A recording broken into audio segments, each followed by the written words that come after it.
This is the Relentless Podcast. My name is Christine. I'm a small business owner and student of success. I have become obsessed with talking with other entrepreneurs about their strategies, struggles, tactics, and routines. One of the key qualities that all of these individuals have in common, their ability to be relentless. Welcome back to another episode of the Relentless Podcast. I have our most requested guest here with me today.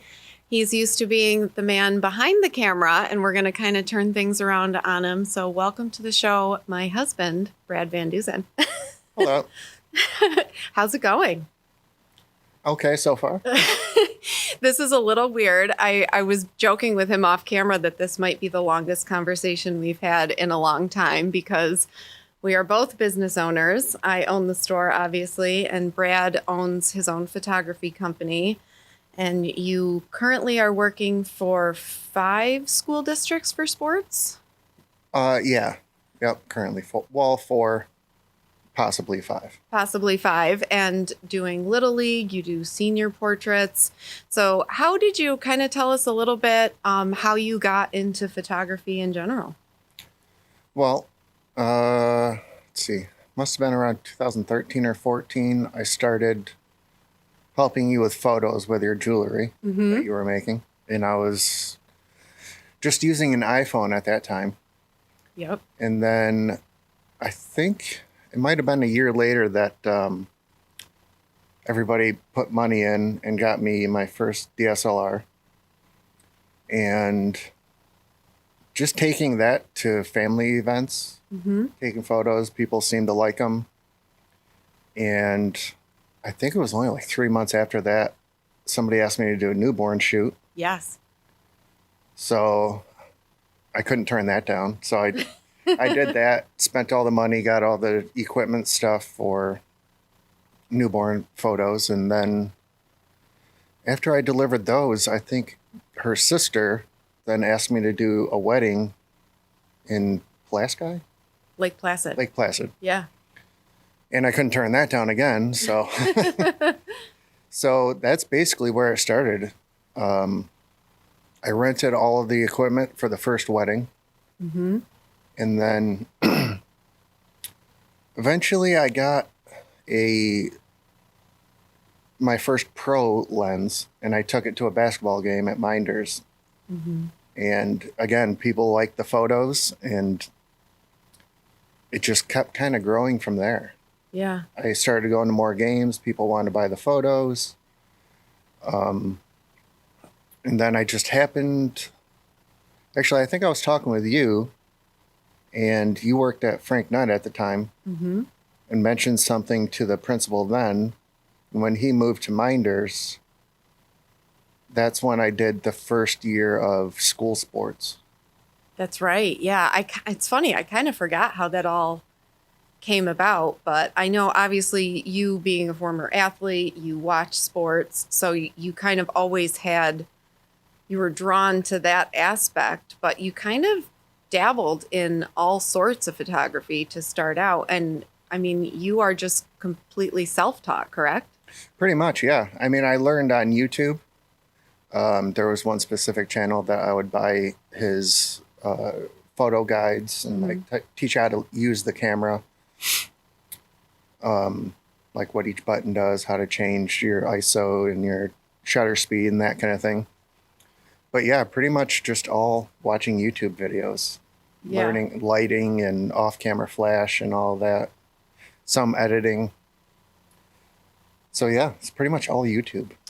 Yeah, it's interesting because neither you or I have formal college degree or college training in the field that we're working in. And it's something that's amazing about the era that we live in, where you can really, I mean, it may take longer, it may not, but you can really, if you're willing to put the time commitment in, you really can learn and teach yourself these skills. And I mean, I feel like a lot of the training too is just on the job. I mean, do you ever feel like you could go back to some of those earlier shoots and like redo them with the knowledge that you have now? Oh, I think about that all the time. Yeah. I would love to go back to some of the first senior shoots that I did. And just, yeah, I guess just redo them so that they look nicer. Yeah. Yeah. Well, it's good. And I've always admired that about you too, is that you are always sharpening your skills. You're never just like, okay, I learned how to use a camera, so I'm good. Or now I can edit in Photoshop.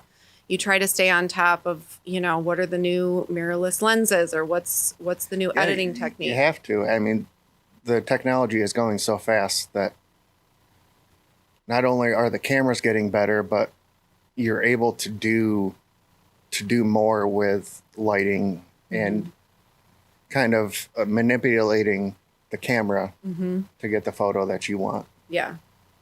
It's not a perfect science. It takes a little time sometimes, but yeah, it's fun.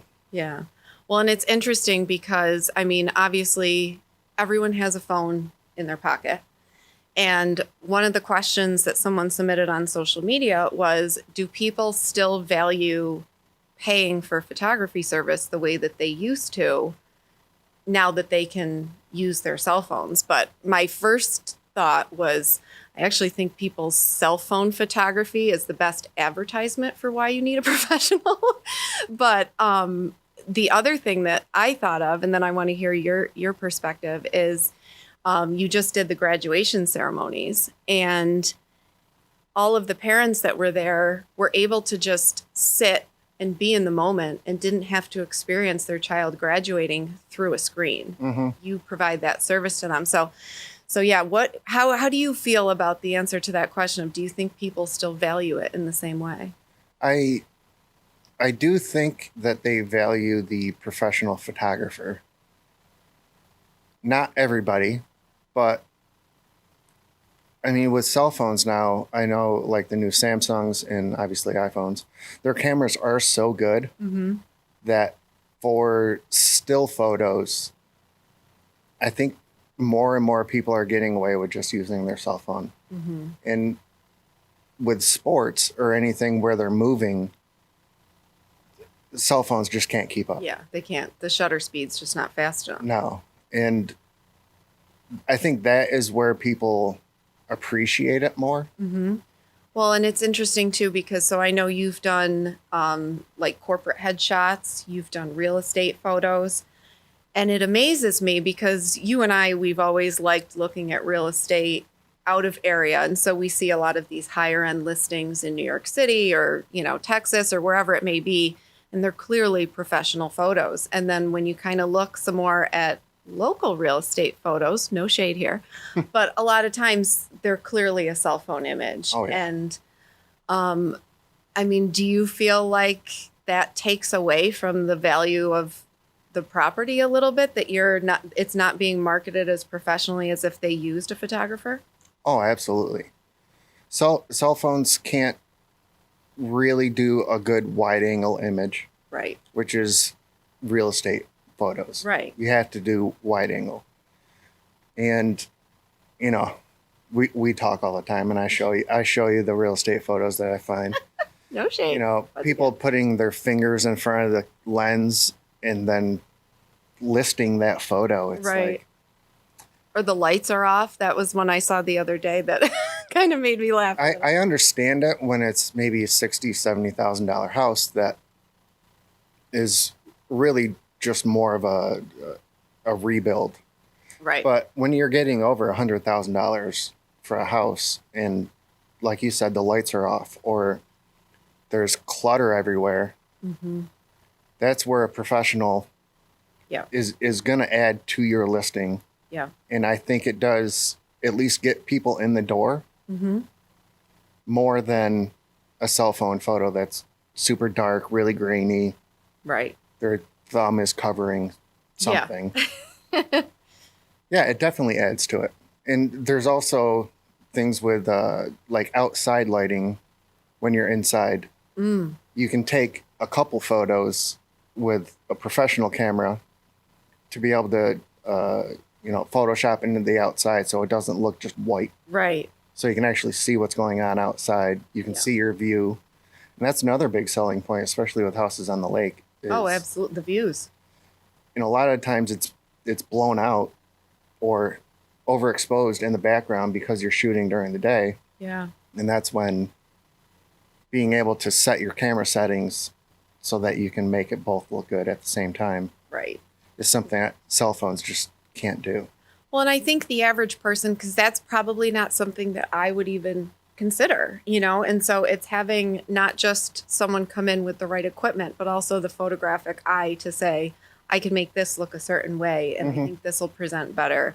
So it's kind of, well, and I want to ask, I have a whole list of things here that either from myself or the listeners, but one of them is, I know that you put a lot of pressure on yourself to be professional and deliver the best product, and you have an insane work ethic, and that can be a lot to deal with. So how do you deal with that pressure that you feel, and how do you deal with how time consuming the photo editing process can be? Well, the photo editing process is sometimes not fun. Yeah. As far as dealing with it, I mean, you listen to a lot of it, so it's a lot of complaining to you. Well, what's your setup like? How do you get through all those hours? The way I look at it is just it has to get done. But do you listen to podcasts? Do you watch? Oh, well, I have a TV sitting next to my main computer screen, and I'll just have just random movies that I don't really have to pay attention to. Yeah. Mostly comedies. I do listen to a lot of podcasts as well. I think it's just easier for me to have something going on in the background to where, I don't know, it just kind of keeps me going, moving. Not so lonely. Yeah, kind of. And there are other times when it's just, I would rather just put on music so there isn't a visual distraction. Mm-hmm. And that kind of helps too. Yeah. Just turn it up and work. Yeah. Because, I mean, it can be, I know that during your busy season, you wake up around 7 and you basically go straight to the computer, and then you're still there when I'm going to bed. I mean, it's just hours on end process. I mean, I take a break in the morning for 15, 20 minutes, maybe, to eat breakfast. And then almost every day I don't eat lunch because I forget. So, it's a small breakfast and dinner. Yeah. And other than that, I'm just sitting at the computer returning emails or editing or returning texts. There's a lot. And that's sometimes why it takes so long to get the photos delivered, is because it's me. Yeah. I'm the business, so I'm the returning emails. Yeah. Sometimes you, depending on what kind of email I get. Only when you need a PR version of. Yes. So yeah, it's, I don't know if everybody thinks this, but it's not just, taking the photos and then going home and I can edit them right away, and it only takes me 2 minutes. Yeah. Sometimes it takes 3 hours to load them onto the computer. Mm-hmm. I think it takes a lot longer than people realize. Yeah. Well, and, like you say, you're a single person doing the editing, and, I feel like you've established this connection to your customers, to the area. We know a lot of the families when you're delivering the sports photos, we know the families. And so it's just not worth it to sacrifice the quality of the pictures that you're going to deliver just to maybe shave off a day or two. No. There's a lot of times when, I could have just threw them into Lightroom, did a quick edit on all of them, and not worrying about if they're framed right. Yeah. Or, is it too dark? Is it too bright? I just like to put as much time as I can into what I deliver. The quality of it. Just like the sports prints and all of that. I mean, that takes time too. Yeah. Yeah. Now that you're doing all your own printing. Mm-hmm. But I think that's better in the long run. But so I want to shift a little bit here, because obviously we are in a semi-unique position where we're married and we each are entrepreneurs and we each have this consuming part of our life. So what is it like for you being being a business owner yourself and being married to one? Like what is that like being married to a business owner? It's tough sometimes. You can be honest. I'm fine. Well, because we both own our own businesses, we put a lot of time into those. Mm-hmm. So it takes away time for us to do things together. Mm-hmm. But at the same time, I know how much you want your business to grow and your goals and stuff. So us spending a little less time together is okay with me if you're doing what you want to do. Right. We do have date nights and stuff like that. Yeah, like twice a year. We really Well, I would say a little more than that, but it's it's just the trade-off. Yeah. That I'm okay with. Yeah. Dean Graziosi, he's a personal development guy, and he talks about it as the success tax. That like you're paying the success tax up front. You're sacrificing a little bit of time here, or going out with friends or different things like that, so that a little bit down the road you can kind of cash in and have a little bit more free time. And I always kind of look at it that way, but I know there is always that argument of like, yeah, but what if the future isn't coming? You know what I mean? Like, what if you miss out? But I think we've kind of both gotten to this point where we're very fulfilled by it, and we communicated and have an understanding of like, listen, this is what the goal is right now. This is the priority. And yeah, it can definitely have its challenges. Yeah. I mean, we both pick up our slacks. Yeah. If you're out of the house all day working, yeah, I'll take care of the dogs. I'll clean. Yep. Do my laundry. Yes. Yes, you're a good man.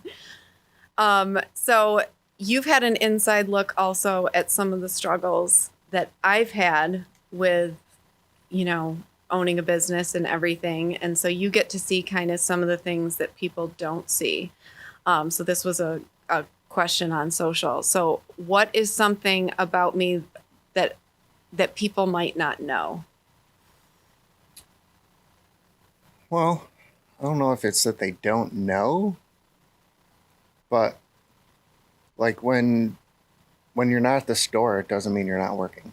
Yeah.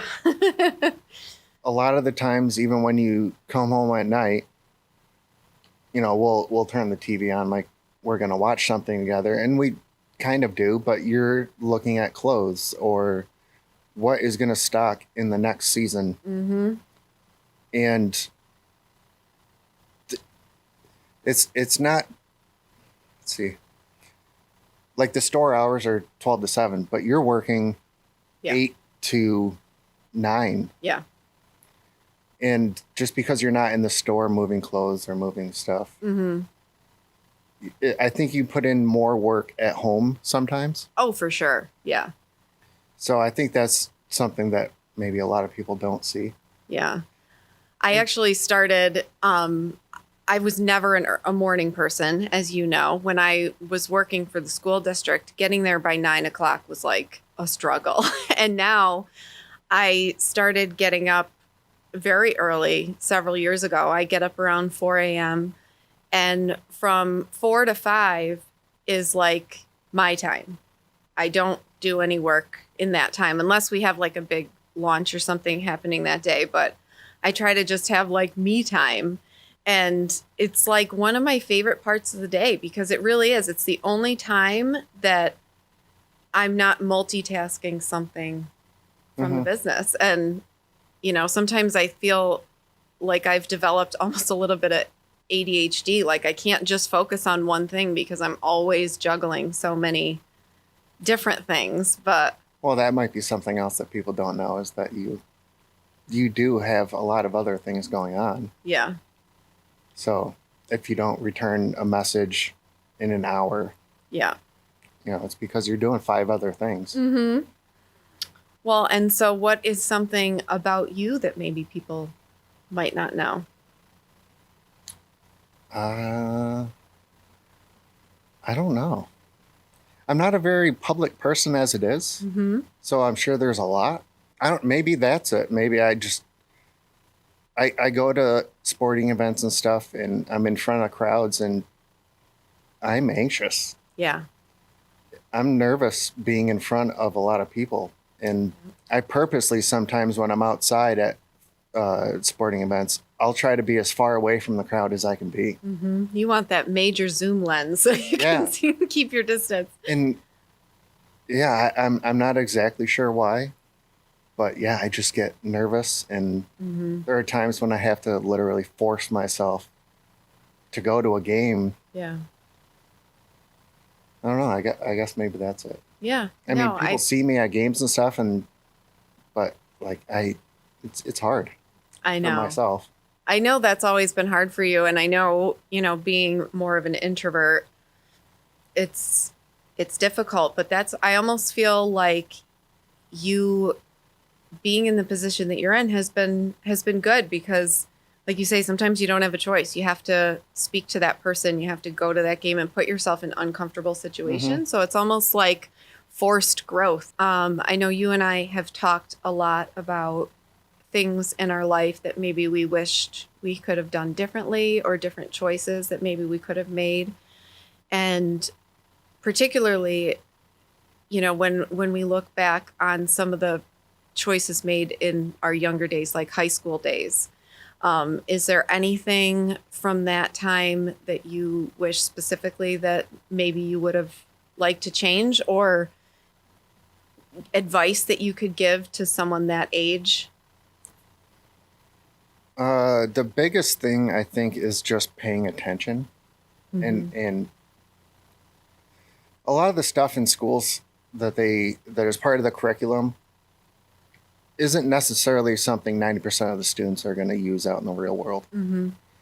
And even though you're not going to use it,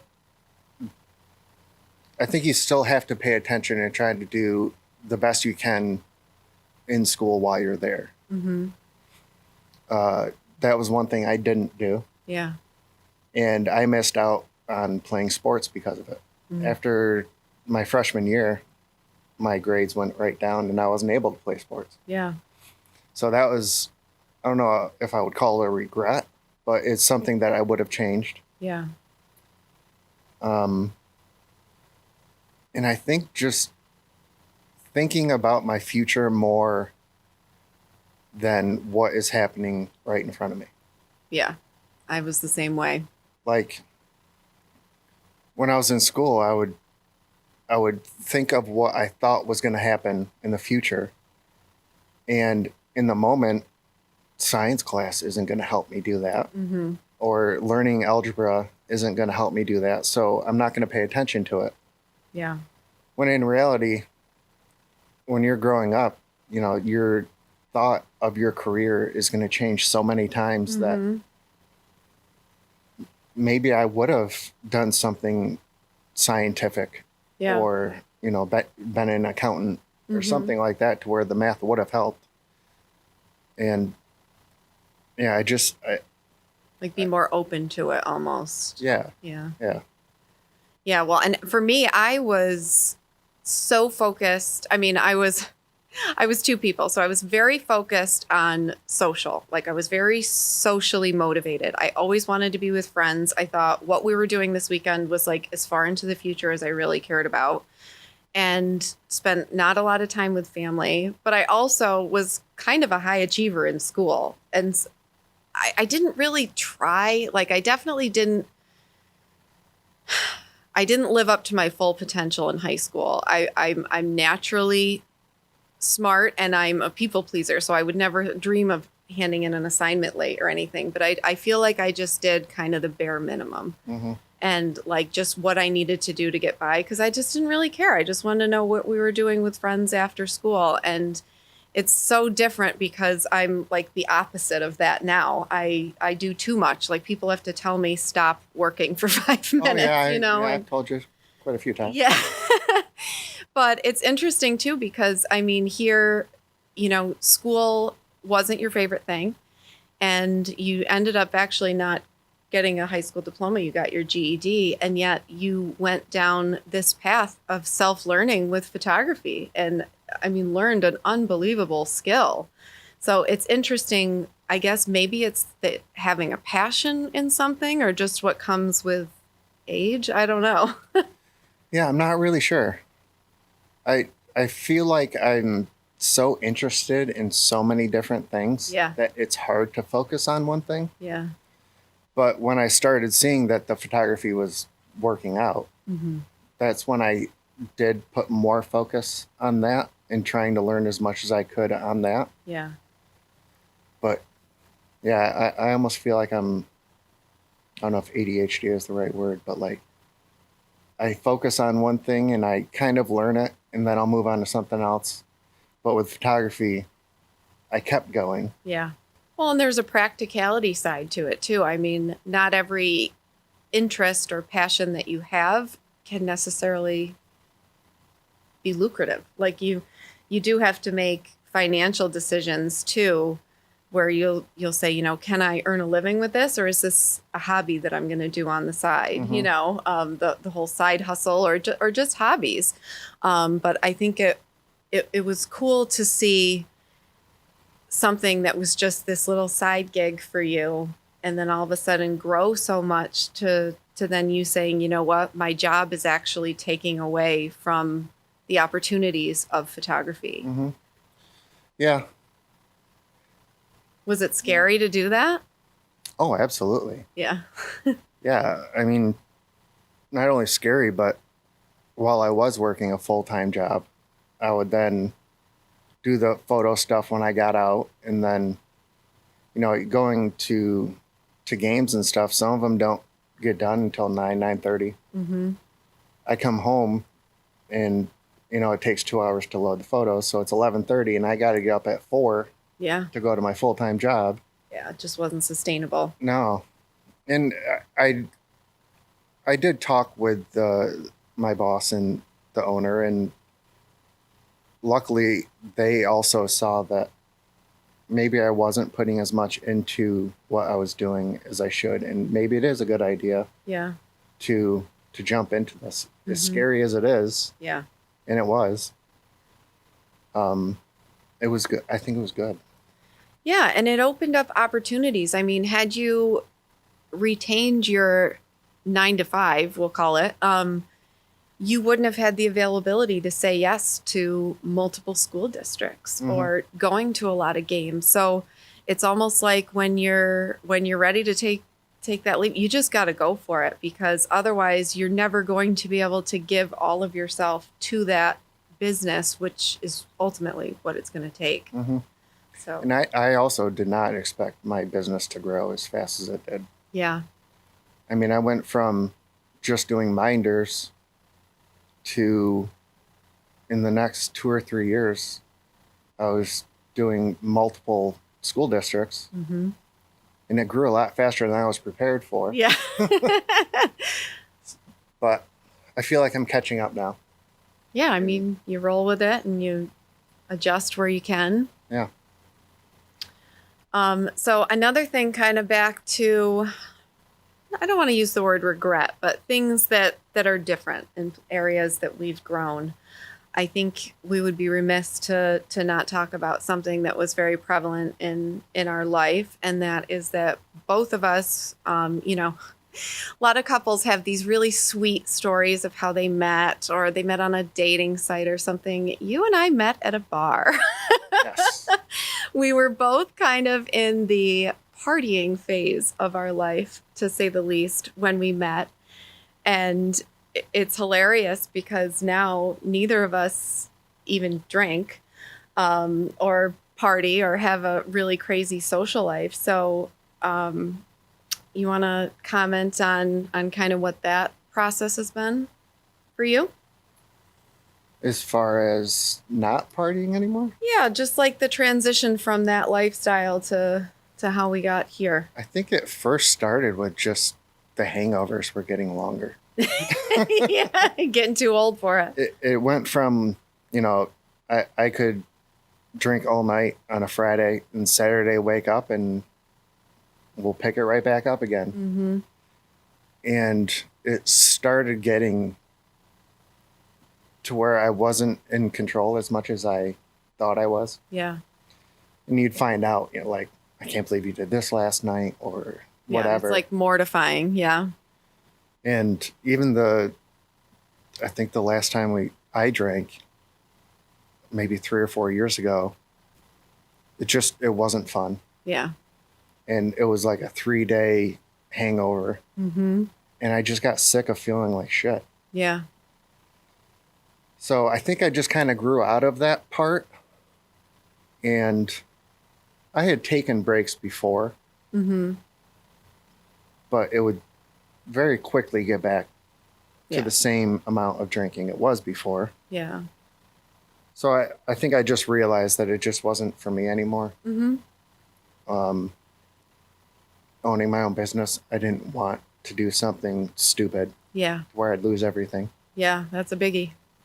And I feel like I chose to put my efforts into the business Mm-hmm. and you Yeah. rather than going out and getting blackout drunk. I know it's crazy. I'm so grateful for it. I mean, I know both of us went through kind of some struggles in that area, but I'm so grateful that it's almost like we got all of that shit out of the way when we were young and we're okay.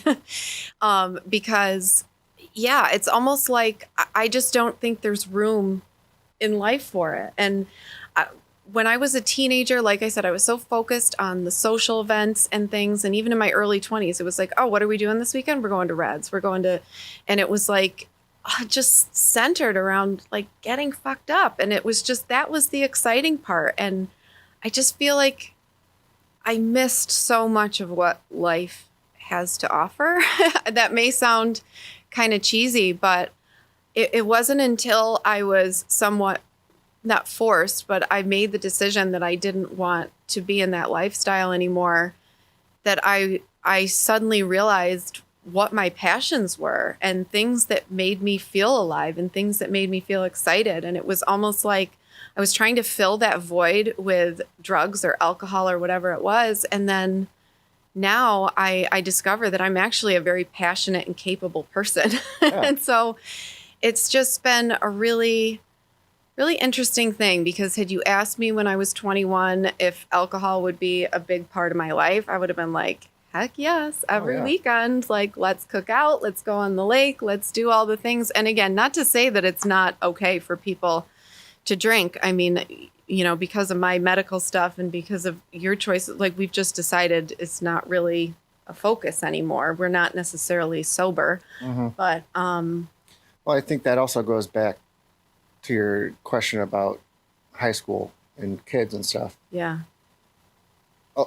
The friends that I have now, I don't even think I knew them in school. yeah, Or I might have went to school with them, but they were a little older or a little younger than me. Yeah. So I didn't really interact with them. yeah, And I think a lot of kids are focusing on what you just said as far as what's going to happen this weekend. yeah, Or, you know, school's out, what are we going to do? mm-hmm. And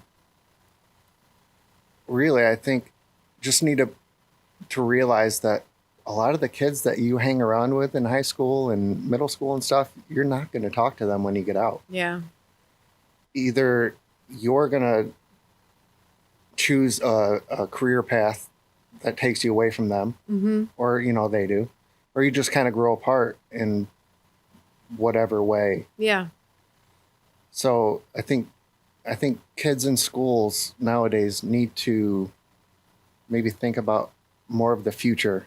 yeah. And Yeah. and it's funny because I can't believe I'm going to say this, but part of my story that I'm referencing is that after college, I went through some stuff and I ended up using cocaine, and just to kind of escape and have fun. And before I knew it, I was fully addicted. And, you know, it was a very dark time. And from that, as you know, you witnessed it, unfortunately, I became a shadow of the person that I was. Like when I think back to those times now, I'm like, I can't even get in the mindset of that person because it was almost like that drug had just taken over my entire persona, my body, everything. And it was such a dark thing to pull yourself out of, but there were things from that time that I feel like shaped me into someone who is resilient and relentless, to be able to get through some of the difficult things that come my way in business or just in life. I mean, life is fucking hard. Oh, yeah. And I had no idea how hard sometimes would be. But, you know, going through something like that and feeling so much shame. I mean, all of the embarrassment that I created for my life at that time happened here in Seneca Falls, where I own a business, where, you know, I see people every day. And I think it's a good lesson for anybody who does have something shameful in their past or something that was hard, is like, you can turn things around and you don't have to move away. You don't have to run away. Like, people will root for your comeback. Yeah. People want to see a success story. They want to see you build, I won't say build back better, but they want to see you come back. And, you know, I think it's something that I've always been hesitant to share. This is the first time I've ever told anyone outside of close friends, but it's something about myself that I think is valuable to share because obviously we know people deal with all sorts of things: addiction, gambling, food addiction, you know, their marriage is struggling, things that it's just life, and everybody has their shit. And I think that, you know, I hope that me sharing this maybe will give you some hope that you can go through some stuff and come out the other side. Oh, absolutely. You are a completely different person. Yeah. From when we met. Yeah. And I mean, neither of us were in great frames of mind. Mm-hmm. I don't know how we made it work. I don't either. And yet we're still here, still kicking. People do need to learn mistakes or make mistakes. Yeah. To learn from. Yeah. And just realize that one bad mistake you made when you're 19, 20, 21. Yeah. Doesn't mean that that's the path that you have to continue to go on. Right. Things can change at any point. Yeah. Yeah. And it's good because I think as you get older, even if you don't go through something as big as, you know, a drug addiction or something like that, you start to kind of put certain guardrails up in your life of just like, you know, knowing what's good for me and what's not, you know? And so it's like, it just kind of helps me to know myself, know my strengths, remember my weaknesses, and just bring all of that along with me and just keep growing, you know? Yeah. Well, so Brad, this was very exciting to sit and talk to you in this way. We really don't speak of these things too often, but I like to end every show with a little bit of rapid fire. I know you've listened to the podcast, so you might have been cheating with these, but so I've got some questions for you to answer in one sentence, one paragraph, it's kind of brief, and we'll go through them. You ready? I am. Okay. What is something that you believed about business when you started that you don't believe anymore? That it's going to be easy, and that I'm going to make a lot of money. Fast, right?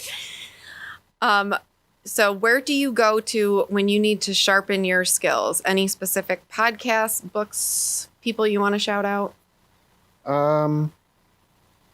There's a guy on Instagram that I've been following more closely.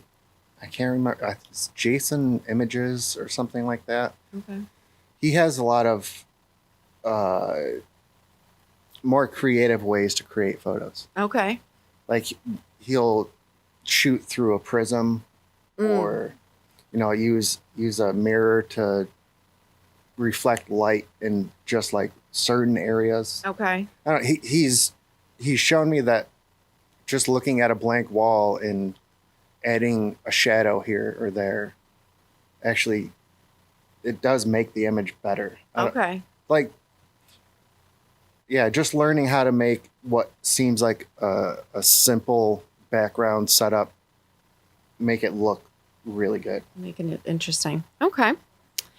What is the biggest lie or myth that is told about entrepreneurship, either online or that people just think? I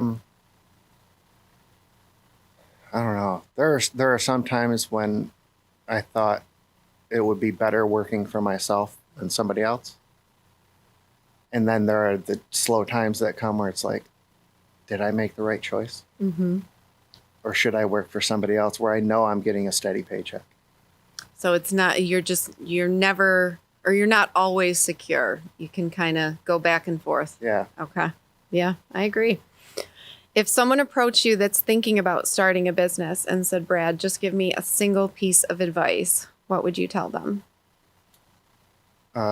Save money for taxes. I think you're the second person to say that. Now, Brad, if people want to follow you, what's the best place for them to do that? I'm not very good with the social media. I am on you constantly about that, but I have my personal Facebook page. I post a lot of stuff too, which is just my name. I have the Brad VanDusen Photography Facebook page. Okay. And then it's the same for Instagram. I haven't got on the TikToks or Snapchat or any of that. He's convinced he is too old for TikTok, so. Well, yeah. I try not to watch that stuff. So. Yeah, I know. Well, thank you so much for being here. I know this was kind of out of both of our comfort zone to just sit and chat like this, but this was interesting, and I hope it was great for people to listen to. So if you enjoyed this episode, you can comment on the video. Be sure to like, share, and post it. Share it with your friends, and we'll see you next time. Thanks for watching and listening. Be sure to follow us on all the socials: YouTube, TikTok, Instagram, and Facebook.